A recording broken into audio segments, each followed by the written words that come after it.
मेरे प्यारे दोस्तों, रवि टीचिंग सेंटर में आप लोग का स्वागत है। दोस्तों, मैं आप लोग के लिए हर रोज रात 9 बजे मैथ प्लस रीजनिंग का 10 महत्वपूर्ण प्रीवियस ईयर क्वेश्चन लेके आता हूं। पहला 5 क्वेश्चन मैथ का रहता है, जो कि 5 अलग चैप्टर से रहता है, और आखिरी का 5 क्वेश्चन रीजनिंग का रहता है, वो भी 5 अलग चैप्टर से रहता है। आप लोग हर रोज रात 9 बजे, सिर्फ संडे को छोड़ करके रोज रात 9 बजे मेरे साथ कॉपी और पेन लेके बैठिए। आप लोग समझिए ना, डेली मेरे साथ 10 चैप्टर सोल्व कीजिएगा, 5 मैथ का और 5 रीजनिंग का। आपका डेली प्रैक्टिस भी होता रहेगा। आइए आज का हम लोग 10 क्वेश्चन सोल्व करते हैं। देखिए, पहला नंबर क्वेश्चन क्या बोल रहा है, 56 कुर्सियां बेचने पर मोहन 6 कुर्सियों के विक्रय मूल्य के बराबर लाभ कमाता है।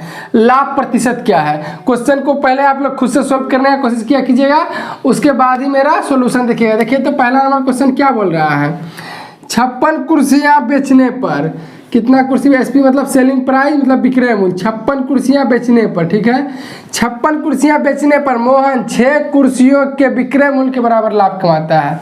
6 कुर्सियों के विक्रय मूल्य के बराबर लाभ कमाता है। विक्रय मूल्य के बराबर लाभ कमाता है। जब भी ऐसा सवाल रहे जो कि बोले इतना चीज बेचने पर विक्रय मूल्य के बराबर लाभ हो या हानि हो, दोनों में 2 तरह का चीज बनता है। ऐसा सवाल जब भी रहे आप लोग क्या कीजिएगा, देखिए एक बार ध्यान से सुनिएगा। 56 कुर्सियां बेचने पर मोहन 6 कुर्सियों के विक्रय मूल्य के बराबर लाभ कमाता है। विक्रय मूल्य के ही देखिए बेच ही रहा है, विक्रय मूल्य ही कर रहा है। विक्रय मूल्य मतलब एसपी मतलब सेलिंग प्राइस, बेचना। 56 कुर्सियां बेचने पर विक्रय 6 कुर्सी के विक्रय मूल्य के बराबर लाभ कमाता है, ठीक है। तो 6 कुर्सी बेचने पर देखिए मोहन 6 कुर्सियां के विक्रय मूल्य के बराबर लाभ कमाता है। कितना कुर्सी के? 6 कुर्सी के विक्रय मूल्य के बराबर लाभ कमाता है। जब भी ऐसा सवाल रहे ना, जब विक्रय मूल्य के बराबर लाभ कमाता हो यदि, तो देखिए 56 है, एसपी बेचा 56, आई 6 है। यदि लाभ कमाता तो घटा के नीचे 56 में 6 घटा दीजिए, लाभ कमाता है। यहाँ बोल रहा है ना, मोहन 6 कुर्सियां के विक्रय मूल्य के बराबर लाभ कमाता है। 6 कुर्सियां बेच रहा था पहले मोहन, 6 कुर्सी के विक्रय मूल्य के बराबर लाभ कमाता है। तो विक्रय मूल्य में लाभ हो रहा है, विक्रय मूल्य के बराबर लाभ हो तो घटा के नीचे, यही 56 में से 6 घटा दिए, लाभ हो रहा है इसलिए। और बोलता कि मोहन 6 कुर्सियों के विक्रय मूल्य के बराबर हानि कमाता है। हानि होता है मतलब मोहन को, तो हानि होता है तो 56 में आप लोग 6 जोड़ते हैं।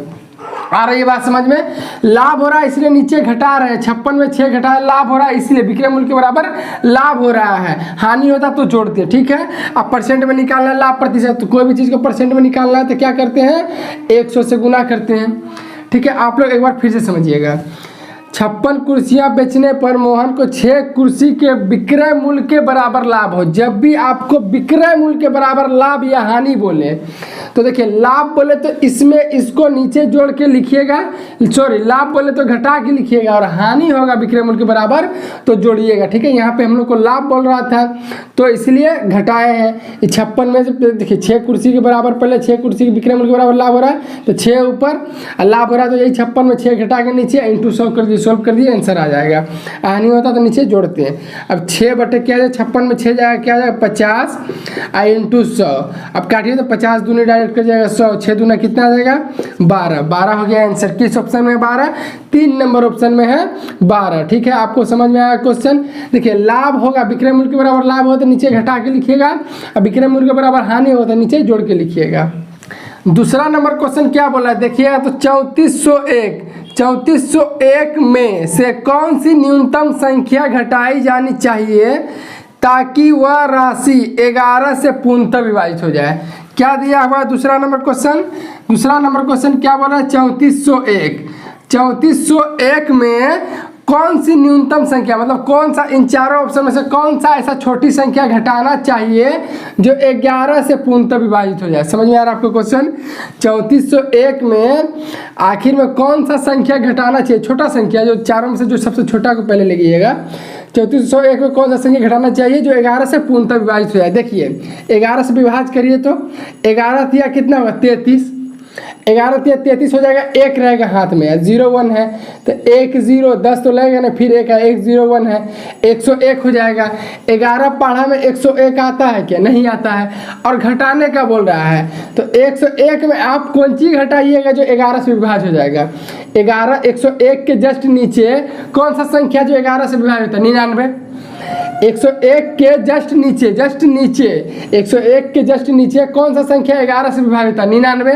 तो देखिए 101 में कितना घटाइए जो 99 आ गया। 101 में आप लोग 2 घटा दीजिए तो 99 नहीं आएगा। 101 में आप लोग 2 घटा दीजिएगा तो 99 आ जाएगा। तो देखिए यदि 2 घटा दीजिएगा तो कितना आ जाएगा? 99, जो कि 11 से विभाजित होगा। 11 में 99 कट जाएगा, लास्ट में 101 बच रहा था। तो कौन सा ऐसा संख्या घटाएंगे? न्यूनतम संख्या जो कि 11 से विभाजित हो गए थे। 101 में 2 घटा दिए तो 99 आ गया। 99 11 से विभाजित हो जाता है। तो कौन सा संख्या घटाना पड़ रहा है? 2 किस ऑप्शन में है?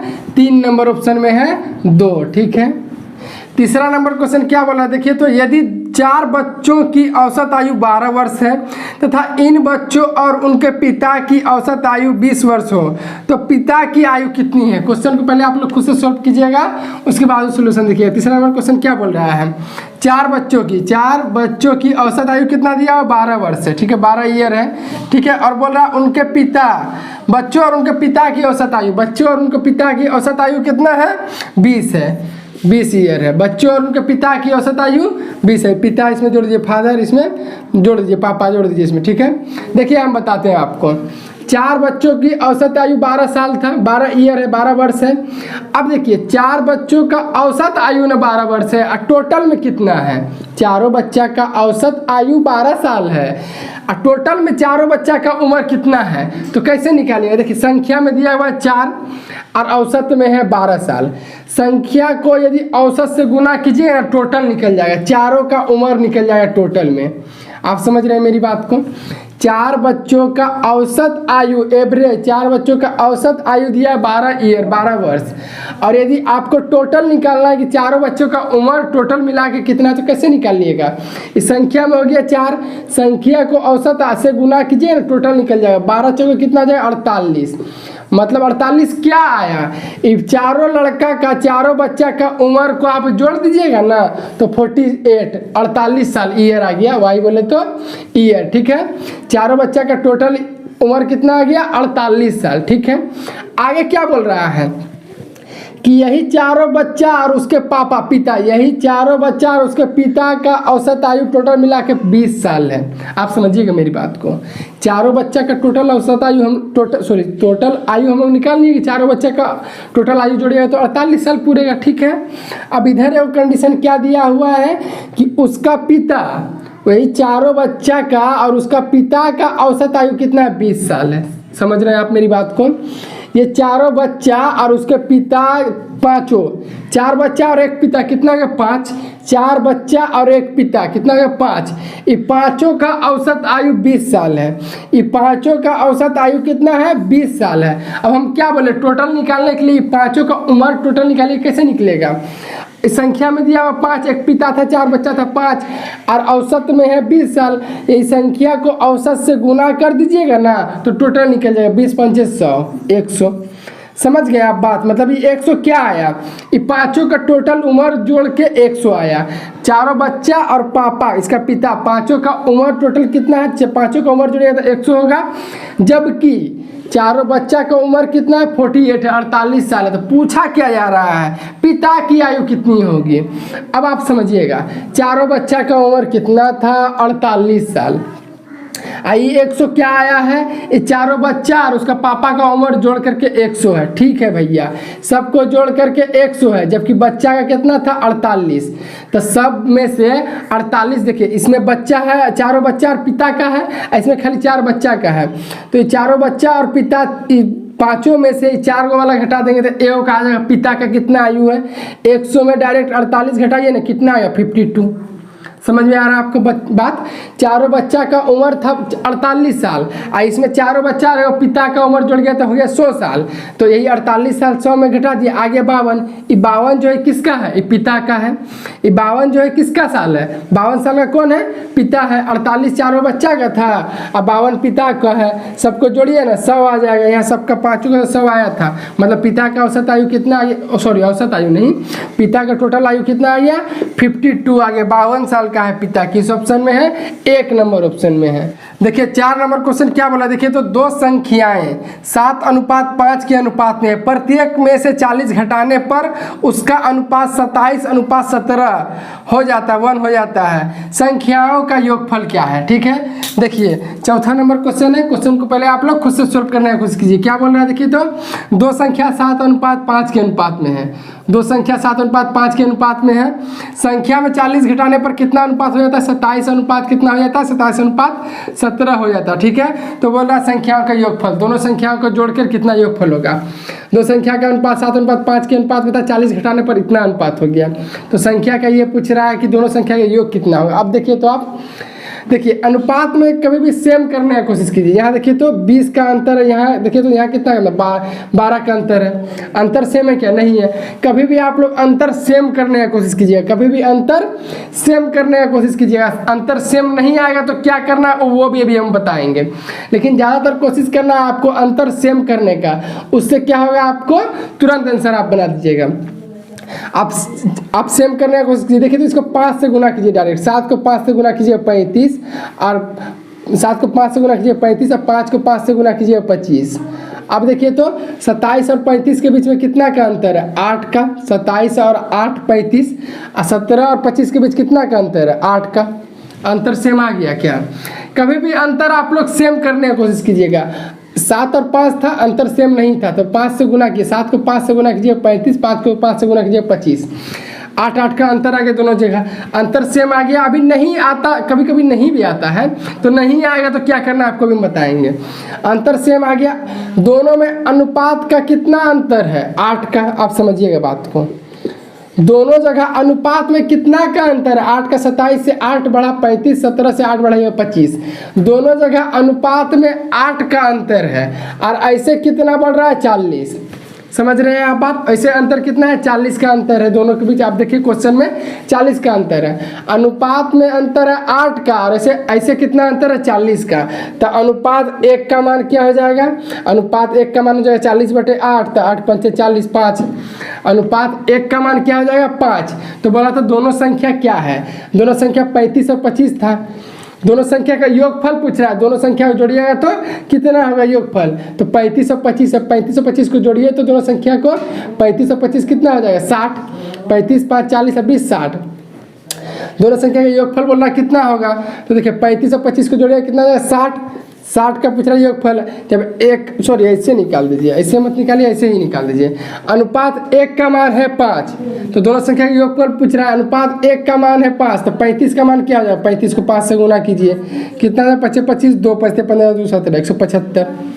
अनुपात 1 का मान है 5, तो अनुपात 35 का मान 35 गुना 5 175। अनुपात 1 का 5 है, अनुपात 1 का मान है 5, तो 25 का, तो 25 गुना 5, 25 25 कितना हो जाएगा? 25 25 125। अब दोनों संख्या निकाल दिए, दोनों संख्या का योगफल बोल रहा था। इसको जोड़िएगा तो कितना हो जाएगा? इसको जोड़िएगा तो कितना हो जाएगा? इसको जोड़िएगा तो 300। या तो आप ऐसा भी कर सकते हो, 25 और 35 को जोड़िए 60, दोनों जोड़िए 60। अनुपात 1 का मान है 5, तो 60 का मान क्या हो जाएगा? 5 6 के 30, 300। ऐसे भी 300 आ गया, ऐसे भी 300 आ गया, मतलब दोनों संख्या का योगफल कितना है? 300। किस ऑप्शन में है? 1 नंबर ऑप्शन है, 300 आंसर हो जाएगा। ठीक है, अब देखिए, अब बोलिएगा सर जी अनुपात यदि सेम नहीं आता तो क्या करते? ठीक है, अनुपात तो हम लोग सेम ला लिए, सेम ही लाने की कोशिश कीजिएगा तो जल्दी बन जाएगा सवाल। सेम ला लिए तो बन गया। अब यदि देर होगा लाने में या तो नहीं आएगा तो क्या करना है? देखिए अनुपात में कितना दिया होता है? पहले 7:5 के अनुपात में, दो संख्या 7:5 के अनुपात में है। 7x मानिए, इसको 5x मानिए। ठीक है, दो संख्या 7:5 के मान में था, दो संख्या 7:5 के अनुपात में था, तो इसको 7x इसको 5x मान लिए। दोनों में बोल रहा था 40 घटाने पर, यही नहीं बोल रहा था? दोनों में 40 घटाने पर वह संख्या कितना हो जाता है? इतना हो जाता है, 27/17। ठीक है, दो संख्या 7:5 के अनुपात में दिया था, बटे में कर लिए। ठीक है, 7x माइनस बटे 5x, और दोनों में 40 घटाने पर बोल रहा था, 40 घटा दिए तो दोनों संख्या कितना हो जाता है? इतना हो जाता है। अब इसको सोल्व कर दीजिए आप लोग, इसको सोल्व कर दीजिए, आपका आंसर निकल के आ जाएगा 300। मतलब यदि अनुपात यदि सेम ना निकले आपको तो इस तरह से आप बना दीजिएगा, आपका आंसर निकल जाएगा। ठीक है, अनुपात यदि सेम ना हो रहा हो तो इस तरह से बनाइएगा। 5 नंबर क्वेश्चन क्या बोला? देखिए तो एक धनराशि पर 25 वर्षों का साधारण ब्याज मूलधन का 5/9 है, वार्षिक वार्षिक ब्याज दर प्रतिशत में क्या है। 5 नंबर क्वेश्चन देखिए, साधारण ब्याज का सवाल है। ठीक है, बोल रहा है, देखिए आप लोग समझने की कोशिश कीजिएगा। एक धनराशि 25 वर्षों में, समय कितना दिया, 25 ईयर, 25 वर्ष में 25 ईयर हो गया। एक धनराशि 25 वर्ष में। अब यहाँ पे समझिएगा आप पॉइंट, साधारण ब्याज मूलधन का 5/9, 5/9, साधारण ब्याज मूलधन का 5/9, साधारण ब्याज मूलधन का 5/9, साधारण ब्याज मूलधन का 5/9। पहले कौन आ रहा है, साधारण ब्याज किसका, मूलधन का 5/9।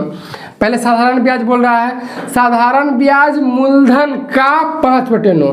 पहले साधारण ब्याज बोल रहा है, जब भी ऐसा रहे कि बटा में दिया रहा है ऐसे बोले, साधारण ब्याज मूलधन का 5/9। तो जो पहले रहे साधारण ब्याज, यहाँ पहले साधारण ब्याज मूलधन का 5/9, पहले साधारण ब्याज बोल रहा है तो ऊपर वाला साधारण ब्याज हो जाएगा। जो पहले बोलेगा ऊपर वाला वही हो जाएगा, जो बाद में बोलेगा वो नीचे वाला। तो बोला साधारण ब्याज मूलधन का 5/9, तो मूलधन है लास्ट में, बाद में बोल रहा है तो नीचे वाला मूलधन हो जाएगा।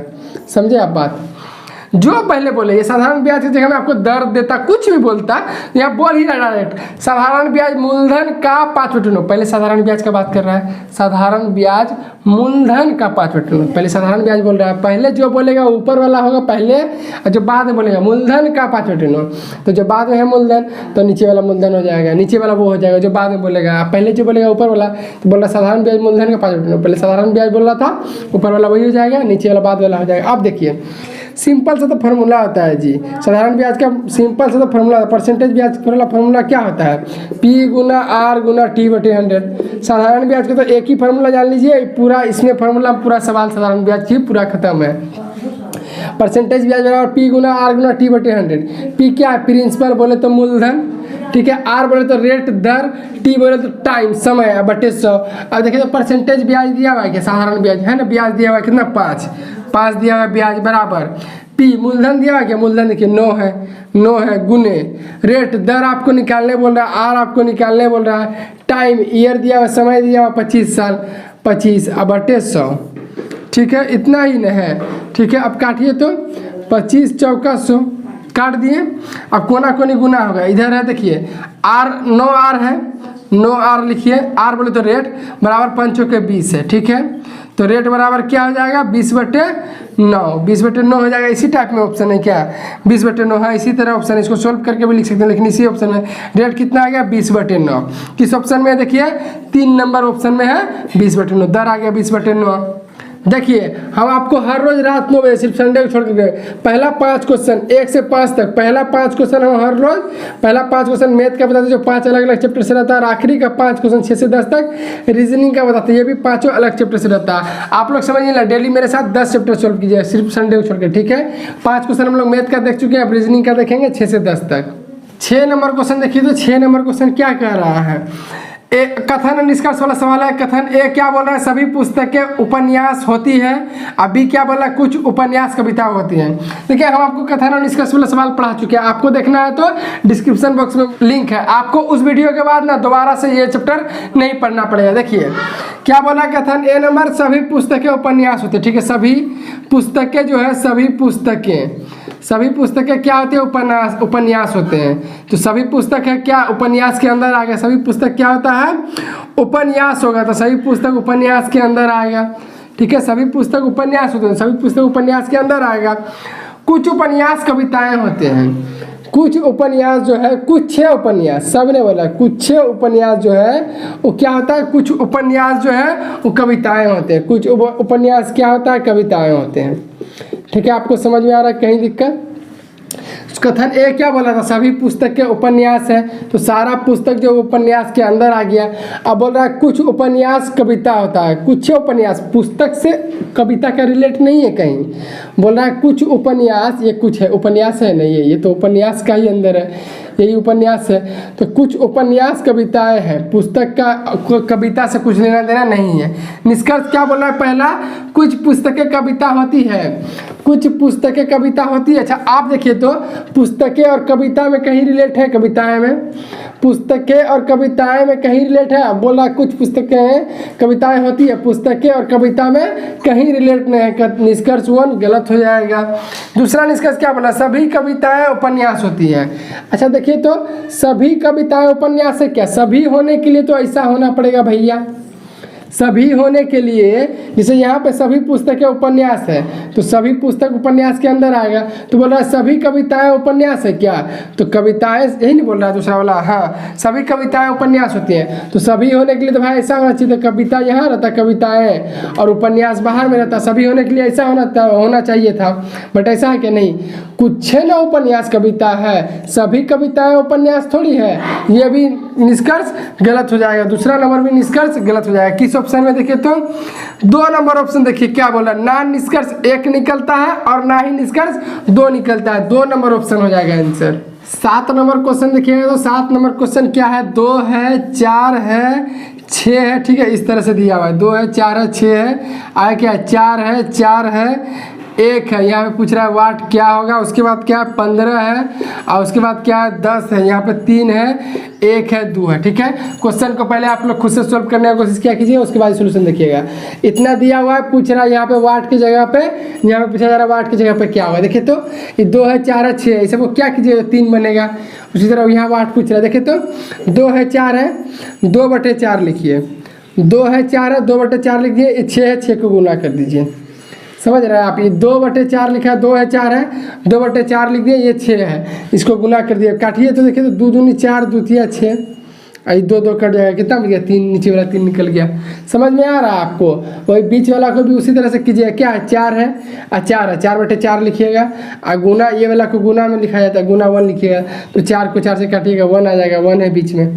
तो यहाँ पे क्या हो जाएगा देखिए, इतना बटे इतना लिख रहे थे, इतना बटे इतना लिख रहे थे, इतना यहाँ मालूम नहीं क्या होगा, x मान लीजिए x/15 होगा और गुना क्या होगा 10 होगा, बराबर में कितना आना चाहिए 2 आना चाहिए, नीचे 2 आया 2 आना चाहिए। अब देखिए तो काटिए 5 तिया 15 5 दूनी 10, कितना आ गया 2x/3 बराबर 2 है, 2x/3 हो गया।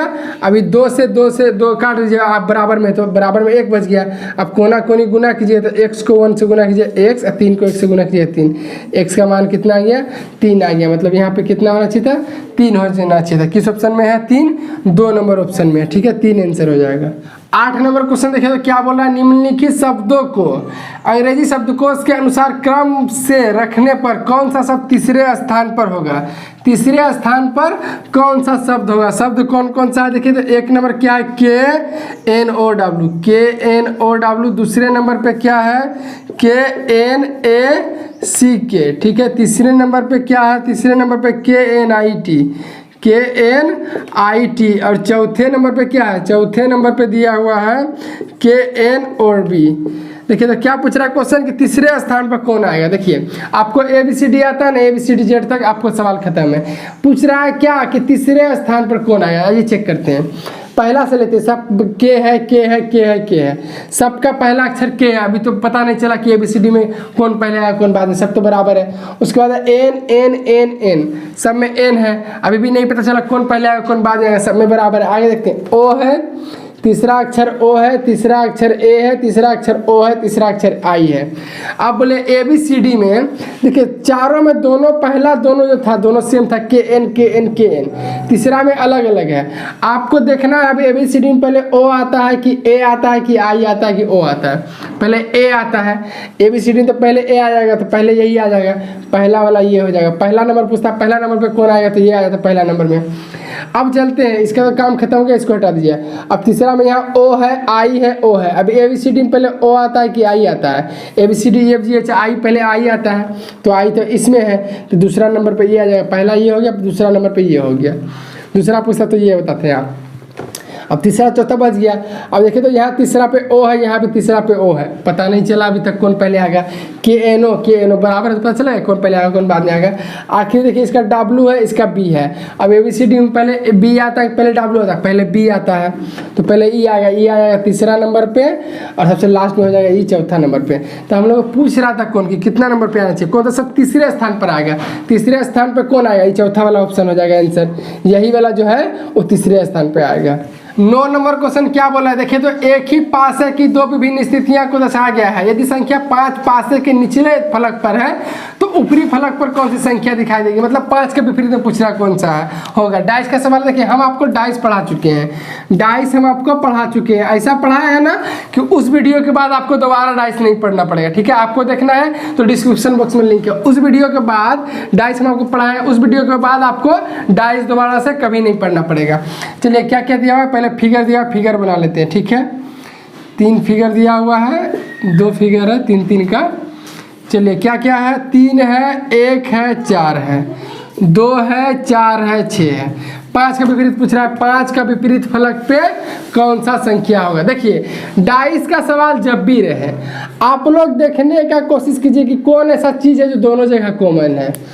आप लोग देखने का कोशिश कीजिए कि कौन कौन ऐसा चीज़ है कि दोनों जगह कॉमन है। देखिए तो कौन कौन ऐसा चीज़ है, 4 ही ऐसा है जो दोनों जगह कॉमन है, दोनों में 4 ही ऐसा है जो दोनों जगह कॉमन है। तो देखिए क्या करना है, पहले इस फिगर का काम करते हैं। 4 कॉमन है तो पहले 4 को लिखिए, 4 कॉमन है, पहले इस फिगर का काम कर रहे हैं। 4 कॉमन है तो पहले 4 को लिखे।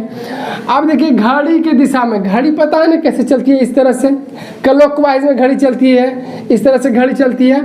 तो जो कॉमन था पहले उसको लिख लिए, अब उसको लिख के घड़ी की दिशा में चलाइए।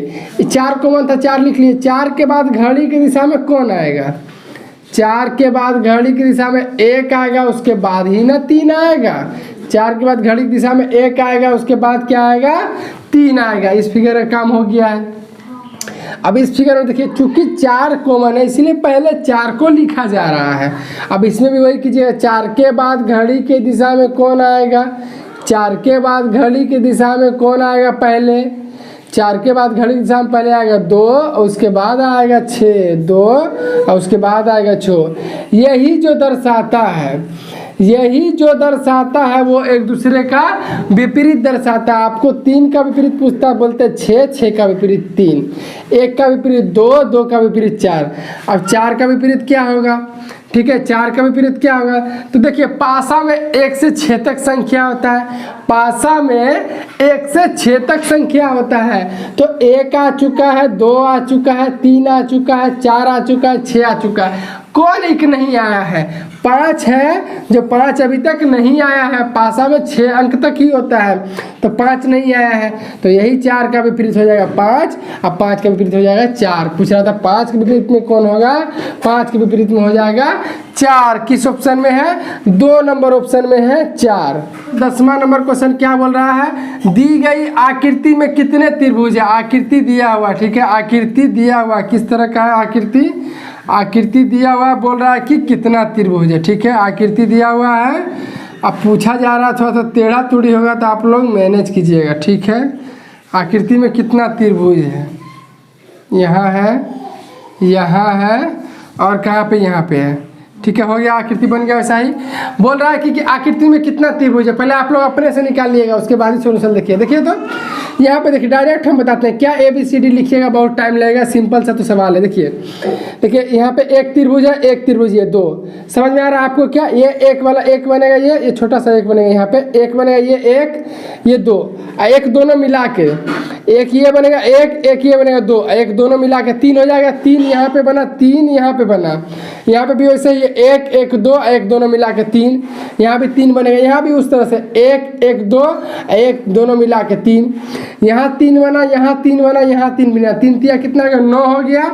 1 ये वाला बनेगा 10, 1 ये वाला बनेगा 11, 1 ये वाला बनेगा 12, और 1 देखिए 12 हो चुका है, 1 देखिए 12 हो चुका है, 1 देखिए यहाँ ये पूरा 13, 12 ये 1 13, समझ रहे हैं, एक बार फिर से 12 और 1 ई 13, और 1 देखिए 1 ये 13, 1 ये 13 और 1 ये 14 हो गया।